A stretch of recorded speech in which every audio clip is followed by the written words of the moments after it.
প্রিয় শিক্ষার্থী আসসালামু আলাইকুম। টেস্ট 3 তে তোমাদের সবাইকে আমন্ত্রণ জানাচ্ছি। আজকের ক্লাসে আমরা টপ 5 কোশ্চেনের পুনরায় অ্যান্সার নেব।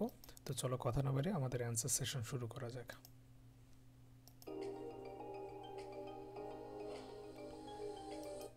মোস্ট ইম্পর্টেন্ট 5টা কোশ্চেন এখানে দেওয়া আছে। তো আমরা মূলত 11তম কোশ্চেনে আছি। আমরা এভাবে ধারাবাহিকভাবে টপ 500 কোশ্চেন ইনশাআল্লাহ অ্যানালাইসিস করব বা এভাবে সলভ করব। তো আজকের কোশ্চেনটা খুবই স্ট্যান্ডার্ড, মানে মূলত এখানে টপিকসগুলো তোমাদের ভালোভাবে বুঝতে হবে বা টপিকসগুলোর মিনিং বুঝতে হবে। এখানে বলা আছে কোনো বিশেষ এলাকায় বিশেষ বিশেষ শিল্প গড়ে ওঠার প্রবণতাকে, মানে শিল্প রিলেটেড বিষয়টাকে কিন্তু মেইনলি ফোকাস করা হয়েছে। তো নর্মালি যে বিষয়গুলো আছে এখানে, যে অপশনগুলো আছে, কম বেশি এই অপশনগুলো তোমরা মিনিংসে বুঝতে পারবে না। তো যদি প্রথমে আমি বলি বাণিজ্যিকীকরণ, মানে বাণিজ্য মানেই হচ্ছে পণ্যদ্রব্য উৎপাদকের কাছ থেকে নিয়ে এসে চূড়ান্ত ভোক্তার কাছে পণ্যটা পৌঁছানো, ওটাকেই মূলত আমরা বাণিজ্য বলে থাকি। তো এই কাজটা বারংবার করা বা ত্বরান্বিত করা, এই জিনিসটাকেও কিন্তু আমরা বাণিজ্যিকীকরণ বলবো। এক কথায় বাণিজ্যর কাজটাকে ত্বরান্বিত করা বা বাণিজ্যর কাজটাকে মানে আরও বেশি উন্নতির দিকে নিয়ে যাওয়াটাকেই মূলত আমরা বাণিজ্যিকীকরণ করব বা এটাকেই আমরা বাণিজ্যিকীকরণ বলবো। স্পেশালি বিভিন্ন ধরনের পলিসি গ্রহণ করবো, এই বিষয়গুলো এর মধ্যে আর কি রিলেটেড।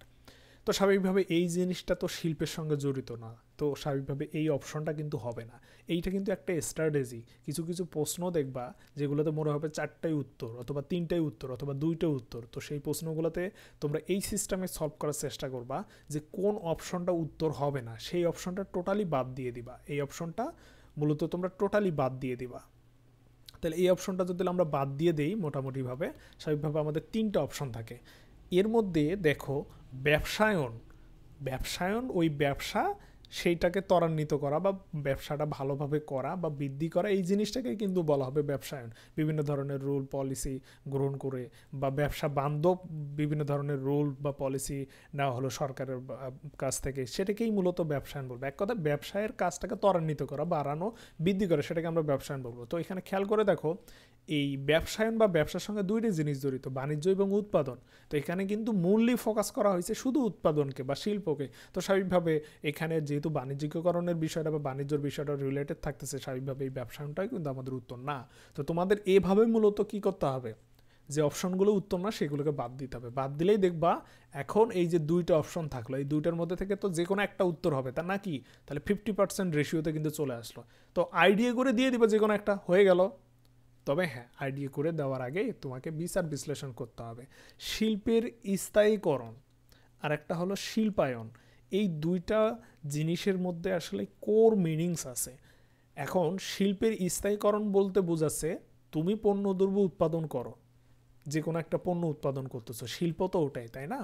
তাহলে এই উৎপাদনের কার্যক্রমটাকে যদি তুমি ধারাবাহিকভাবে একাধিক বছর নিয়ে যেতে চাও, এর জন্য যে যে যা কিছু তুমি করবা সেটাকেই মূলত বলা হবে শিল্পের স্থায়ীকরণ। যেমন দেখা যাচ্ছে যে আমাদের তাঁত শিল্প, অন্য কিছু শিল্প আমাদের দেশ থেকে চলে যাচ্ছে বা সেই জিনিসগুলো হারাই যাচ্ছে, সেই জিনিসগুলোকে দেখো আমরা কিন্তু টিকে রাখতেছি, সংরক্ষণ করে রাখতেছি। এই জিনিসটা আমাদের শিল্পের স্থায়ীকরণের মধ্যে চলে আসবে। কিন্তু এই জিনিসটাকে ত্বরান্বিত করা, বাড়ানো, অর্থাৎ এখন এই যে আমাদের রাজশাহীতে সিল্ক কাপড় আছে, তো অন্য জায়গায় কোথাও কিন্তু সিল্ক কাপড়টা নেই। তো স্বাভাবিকভাবে ওই জিনিসটাকে যুগ যুগ ধরে টিকে রাখার জন্য যে কার্যক্রমগুলো না হবে, সেটাকে আমরা শিল্পের স্থায়ীকরণের মধ্যে ফেলবো। কিন্তু ওই জিনিসটাকে সারা দেশব্যাপী বা নির্দিষ্ট একটা অঞ্চলব্যাপী এই জিনিসটাকে একটার পর একটা প্রোডাকশন কারখানা বাড়ানোটাকে আমরা মূলত শিল্পায়ন বলবো। মূলত ওটাই বলা হয়েছে যে বিশেষ এলাকায় বিশেষ বিশেষ শিল্প। এর মানে দাঁড়াচ্ছে রাজশাহীতে সিল্ক সিটি বলা হয়, মানে রাজশাহীতে সিল্কের কাপড় তৈরি করা হয়। তো স্বাভাবিকভাবে এই বিশেষ বিশেষ এলাকায় এই সিল্কের কার্যক্রম বা সিল্কের শিল্পটাকে যদি আরও বাড়ানো যায়, তাহলে সেটাকে মূলত আমরা শিল্পায়ন বলবো। সেম একইভাবে কুষ্টিয়ার তাঁত কাপড় আছে কিন্তু, এবং একই সঙ্গে টাঙ্গাইলের হচ্ছে গাজীপুরের হলো জামদানি শাড়ি। এছাড়া আমরা ঢাকা সিটির একটা সিস্টেমটাকে আমরা ধরতে পারবো। ঢাকার শহরের যে বিষয়টা আছে, যেমন গার্মেন্টস ফ্যাক্টরি, দেখো শুধু ঢাকাকে কেন্দ্র করেই কিন্তু উঠতেছে। তাহলে বিশেষ বিশেষ এলাকাকে কেন্দ্র করে দেখো বিশেষ বিশেষ বিষয়গুলো হচ্ছে। এছাড়া দেখো এই হাটহাজারীবাগের ট্যানারি শিল্প অর্থাৎ হচ্ছে স্পেশালি যে চামড়ার যে শিল্পটা, দেখো নির্দিষ্ট এলাকায় কিন্তু ওই জিনিসটা বাড়তেছে। এক কথায় এই যে আয়ন বা শিল্পায়ন, ব্যবসায়ন অথবা বাণিজ্যিকীকরণ, এই বিষয়গুলোর মাধ্যমে মূলত জিনিসটাকে বাড়ানো বা ত্বরান্বিত বিষয়টাকে ফোকাস করা হচ্ছে। তো সেম একইভাবে চট্টগ্রামকে আমাদের দেশের বাণিজ্যিক রাজধানী বলা হয়। চট্টগ্রামে স্পেশালি শিপিং বা শিপ ওয়ার্ডের যে বিষয়গুলো আছে, যেহেতু সমুদ্র বা বন্দর কেন্দ্রিক, তো স্বাভাবিকভাবে ওই জায়গাগুলোতে কিন্তু আমাদের নতুন নতুন শিল্প কারখানাগুলো হচ্ছে স্পেশালি এই রিলেটেড। তাহলে ওই জিনিসটাকে আমরা বলবো কি, বিশেষ জায়গায় বিশেষ সুবিধার জন্য বিশেষ যখন শিল্প একাধিক হারে গণহারে গড়ে উঠবে সেটাকে আমরা শিল্পায়ন বলবো। আর ওই জিনিসটাকে টিকে রাখার জন্য আমরা যা করবো সেটাকে আমরা শিল্পের স্থায়ীকরণ বলবো। আশা করতেছি তোমরা এই কোশ্চেনটা খুব সুন্দরভাবে ক্লিয়ার হয়েছে। আর পরবর্তী কোশ্চেনটা দেখি। পরবর্তী কোশ্চেনটা আমাদের দেওয়া আছে যে মূলধনের সুদ অংশীদারীদের একটি আসলে অধিকার হবে। এখানে কর্তব্য মানে দায়িত্ব বা কর্তব্য এটা পালন করতে হয় এমন কিছু। হ্যাঁ, এটা তো সুদ, এটা মূলত পাওয়া যায়, তো স্বাভাবিকভাবে এটা দায়িত্ব কর্তব্যের মধ্যে তো অবশ্যই পড়বে না। ক্ষমতা দিয়েও মূলত এটা অর্জন করা যায় না, মূলত সবার সম্মতি করবে। দেখা যায় যে সুদটা একটা অধিকার হিসেবে পরিগণিত, যে আমি টাকা দিলাম ওই জায়গা থেকে তো আমি তো রিটার্ন হিসেবে কিছু না কিছু তো পাবো, যেহেতু ওরা ওই টাকাটা দিয়ে ব্যবসা করতেছে বা আমরা এই টাকাটা দিয়ে ব্যবসা করতেছি। এখন এই 1 টাকা দিয়ে আমি 10 টাকা করে ফেলছি, তো 10 টাকা থেকে আমি তো অ্যাটলিস্ট 1 টাকাটা পাওয়ার অধিকার রাখি, অথবা আমার এটা তো হক, হক মানেই অধিকার, তো স্বাভাবিকভাবে এখানে সঠিক উত্তর অধিকার। তো এই ধরনের প্রশ্নগুলো কিন্তু হুবাহুব তোমাদের বিশ্ববিদ্যালয় কোশ্চেনগুলোতে রিপিট হতে হবে, অর্থাৎ আমাদের এই কোশ্চেনগুলো দেখবা বিভিন্ন বিশ্ববিদ্যালয়ে হুবাহুব রিপিট হচ্ছে অথবা মডিফাই করে কোশ্চেন করা হচ্ছে। আর পরবর্তী কোশ্চেনটা দেখি। রিপিট মার্কেট টপ 500 কোশ্চেন প্রত্যেকটা সাবজেক্টের ইনশাল্লাহ অ্যাড হবে, তোমরা সবগুলো এখানে পাবা ইনশাল্লাহ। আমরা পরবর্তী কোশ্চেন যেটা আমরা পাচ্ছি, কোনটি ব্যবসার কাজ নয়? ব্যবসার মৌলিক কিছু কাজ আছে, এর মধ্যে প্রথম কাজেই হলো উৎপাদন করা। ব্যবসার প্রধান কাজই হচ্ছে কি, উৎপাদন করা। অনেকে বলবেন না মুনাফা অর্জন, মূলত উদ্দেশ্য মুনাফা অর্জন, কিন্তু কাজ যখনই আসবে তখনই হবে কি, উৎপাদন। কারণ উৎপাদন না করলে, ভ্যালু সৃষ্টি না হলে মূলত কোনো কিছুই হবে না, তুমি মুনাফা অর্জন করতে পারবে না। তো মূলত সবার আগে উদ্দেশ্য থাকে হলো উৎপাদন, এবং সেই জিনিসটা বিক্রি বা হস্তান্তর করার ফলেই কিন্তু কি হচ্ছে, ভ্যালু ক্রিয়েট হচ্ছে, ওই জায়গা থেকে মূলত লাভ হচ্ছে। তো এখানে আমাদের আরও অনেক কাজ আছে, সেটা বাজারজাতকরণ করতে হয়, চূড়ান্ত ভোক্তার কাছে পৌঁছাতে হয়, আমাদের টাকা শর্ট পড়লে টাকা অর্থায়ন করতে হয় ব্যাংক বিমাগুলো থেকে, সেই জিনিসটা গুদামে সংরক্ষণ করে রাখতে হয়। তো অবভিয়াসলি এই তিনটা একদম মেইন ফাংশনগুলোর মধ্যে অন্যতম। এখানে সহযোগিতাকরণ, হ্যাঁ আমরা সহযোগিতা করি, ব্যবসা সহযোগিতা করে, এর মানে এই না এটা তাকে বাধ্যতামূলকভাবে করতে হবে, এটা না করলে ব্যবসা করা যাবে না, এমনটা কি? অবশ্যই এমনটা না। সুতরাং আমাদের ব্যবসায়ের কাজ নয় সহযোগিতাকরণ। ঠিক আছে, ওকে, আমরা পরবর্তী কোশ্চেনটাতে চলে যাই।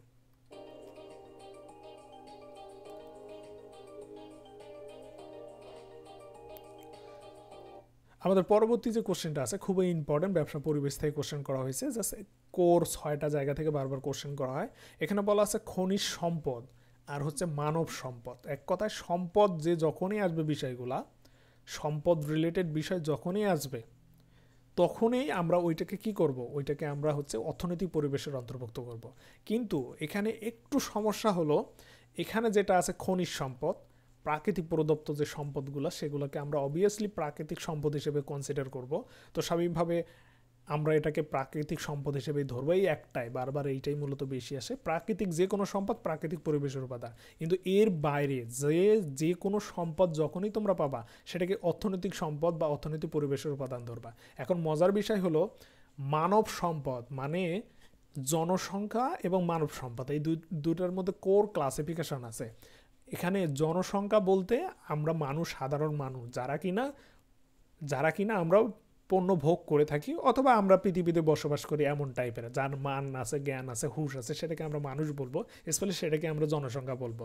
কিন্তু এই জনসংখ্যা মানুষগুলোর মধ্যে যে সকল মানুষ কোনো কিছু উৎপাদন করে, ভ্যালু ক্রিয়েট করে, দেশের জিডিপিতে মূলত অবদান রাখে, তাদেরকেই মূলত আমরা মানব সম্পদ বলবো। এক কথায় উৎপাদনশীল বা প্রোডাকশনের কাজে যারা জড়িত আছে তাদেরকে আমরা মানব সম্পদ বলবো, যেহেতু প্রোডাকশন বা উৎপাদনের কাজে জড়িত, এবং ওইটাই মূলত যেহেতু অর্থনৈতিক বিষয়টার সঙ্গে জড়িত, এই কারণে মানব সম্পদকে আমরা অর্থনৈতিক পরিবেশের উপাদান বলবো, আর অপরদিকে জনগণকে আমরা সামাজিক পরিবেশের উপাদান বলবো। খুবই ক্রিটিক্যাল এবং মোস্ট ইম্পর্টেন্ট কোর জায়গাগুলো থেকে এই ধরনের কোশ্চেনগুলো করা হয় এবং বর্তমানে এই ধরনের কোশ্চেন আসার প্রবণতা অনেক বেড়ে গেছে। 2টা উপাদান দেওয়া থাকতেছে এবং 2টা উপাদানের সান্নিধ্যে দেখা যাচ্ছে যে সঠিক উত্তর কোনটা হবে সেটা তোমাকে যাচাই বাছাই করে বের করে নিয়ে আসতে হবে। তো আমরা টিউটোরিয়াল সিরিজের উপর যে ফ্রি ক্লাসগুলো নিয়েছি, তো ওই টিউটোরিয়াল সিরিজের ওই ফ্রি ক্লাসগুলো এছাড়া আমরা আমাদের বিজনেস ওয়ার্ল্ড বইটা যখন পাবলিশ করব 2024-এ ইনশাল্লাহ, তো বিজনেস ওয়ার্ল্ডের উপর এরকম ফ্রি ক্লাসগুলো হবে।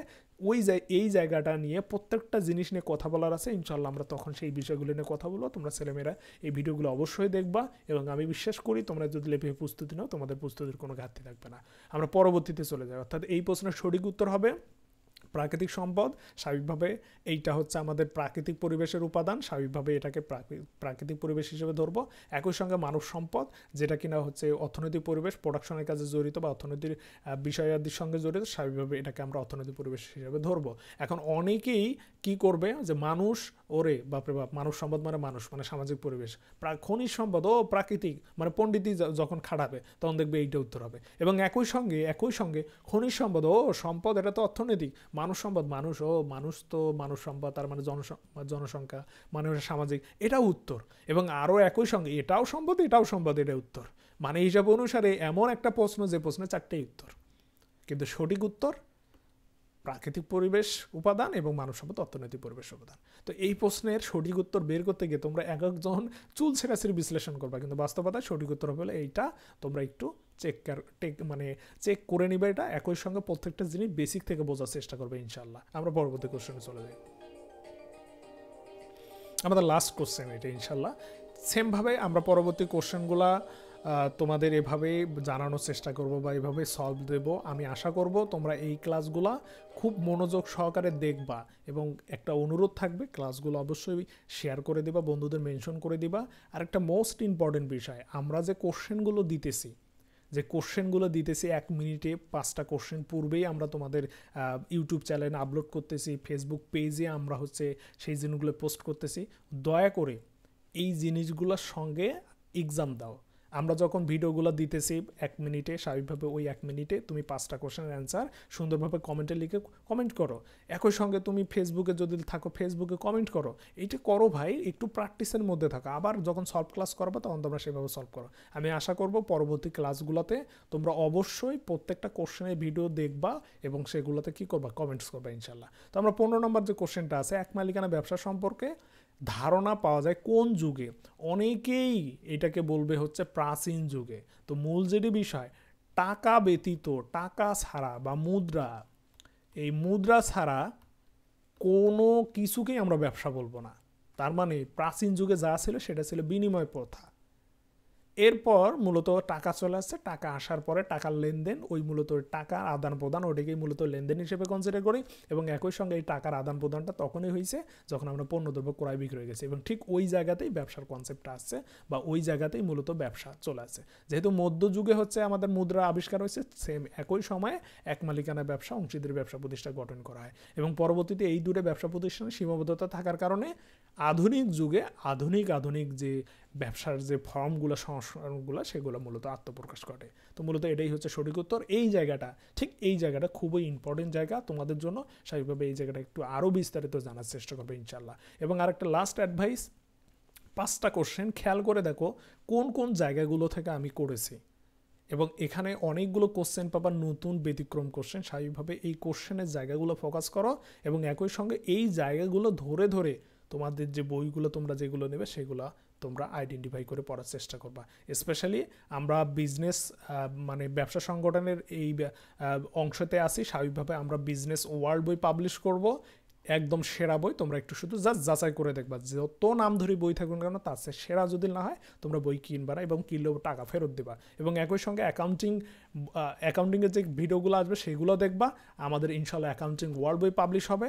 তোমরা যা সেরা পাচ্ছ তার চেয়ে সেরা যদি না হয় অবশ্যই তোমরা কি করবা, বইয়ের টাকা ফেরত নেবা। এবং একই সঙ্গে অনুরোধ থাকবে বইগুলো যাচাই করা। এবং আমরা তোমাদের জন্য খুব ভালো একটা সুখবর নিয়ে আসবো এই বইগুলোর প্রফিট থেকে। ইনশাল্লাহ আমরা স্কলারশিপ লঞ্চ করবো ইনশাল্লাহ ভবিষ্যতে। তো সবাই ভালো থাকবা, সুস্থ থাকবা এবং সবার সুস্বাস্থ্য কামনা করতেছি। আল্লাহ হাফেজ।